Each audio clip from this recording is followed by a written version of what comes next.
په نشهیي توکو پخواني روږدي چې تر درملنې وروسته د عادي ژوند پر لور د ستنېدو هڅه کوي. دوی دا مهال د بلخ ولایت نشهیي توکو د درملنې په مرکزونو کې په بېلابېلو حرفوي او مسلکي زده کړو بوخت دي. فرید چې د کورنیو جګړو پر مهال له خپلې کورنۍ سره ایران ته کډوال شوی و، له شاوخوا شلو کلونو کډوالۍ وروسته په نشهیي توکو روږد هېواد ته په جبري توګه راستون شوی. هغه وایي هېواد ته له راتګ سره سم یې خپلوانو په دې موخه د بلخ امنیه قمندانۍ اړوند د نشهیي توکو د درملنې مرکز ته ورسوه چې بیرته ټولنې ته د یوه سالم او خپلواکه وګړي په توګه ور وګرځي. د ده په وینا اوس یې خیاطي په بشپړ ډول زده کړي او هیله لري چې ژر به د یوه سالم او ګټور انسان په توګه ټولنې ته ور وګرځي.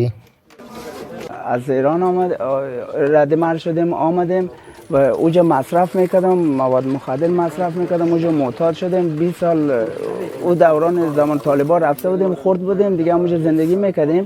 این حال که آمدیم رشته خیاطی رو برای ما یاد دادن. مدت 6 ماه میشه که خیاطی میکنم و خیاطی رو یاد گرفتیم. لباس میدوزم، واسکت میدوزیم.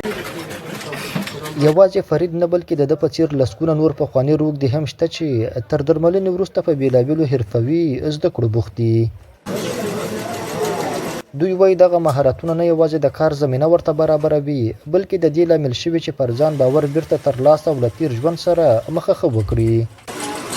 خیلی خوش هستیم اگر دولت اسلامی امارات افغانستان قیما کمک کنه برای ما وسایل کاری بیته، جواز کار بیته، ما میتونیم که در یک جای کار زندگی خود به طور اصلش پیش ببریم. ما میتونیم که از این سوء استفاده بسیار خوب بکنیم، نریم له طرفایی که مثال ما هم نام ما بد شوه، هم عزت ما بد شوه، هم اعتبار ما خراب شوه. بسیار یک مفکوره خوب کردین شما برای ما که بدر ما را آوردین در اینجا. اگر ما این قبول نکنیم یعنی کجا میریم؟ بسیار یک چیز خوب است، میتونیم راحت زندگی خود با این کسب پیش ببریم. د نشهیي توکو د درملنې مرکز مسؤلین ټینګار کوي چې حرفوي زده کړې د پخوانیو روږدو بیا ادغام کې مهم رول لري. مسؤلین وایي هڅه کوي ټولو رغېدلو ته د کار او زده کړو فرصتونه برابر کړي څو وکولی شي له بیا ځلې ستونزو پرته خپل عادي ژوند ته دوام ورکړي. این بخش ها حدوداً 6 ماه اینا باید آموزش رو ببینن. بعد از 6 ماه باز فراغت میشن. ما چیزایی که مثلا مد نظر گرفتیم در بخش‌های مختلف ابزار کارشان است و سرتیفیکیت معتبر از طرف ریاست محترم ماست که براشان داده میشه و اینا مدت زمانی که کار میکنن 6 ماه هستن. بعداً دیگه 6 ماه بعدی را انشالله ما پیش میبریم. به این سیستم در سال حدوداً 500 نفر ما فراغت میدیم.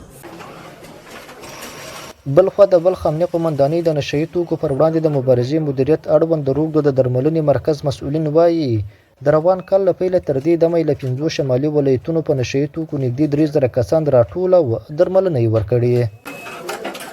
موږ د حمل د میاشتې نه تر قوسه پورې 2138 کسه مرخص کړي دي چې تداوي شوي دي او مرخص شوي دي.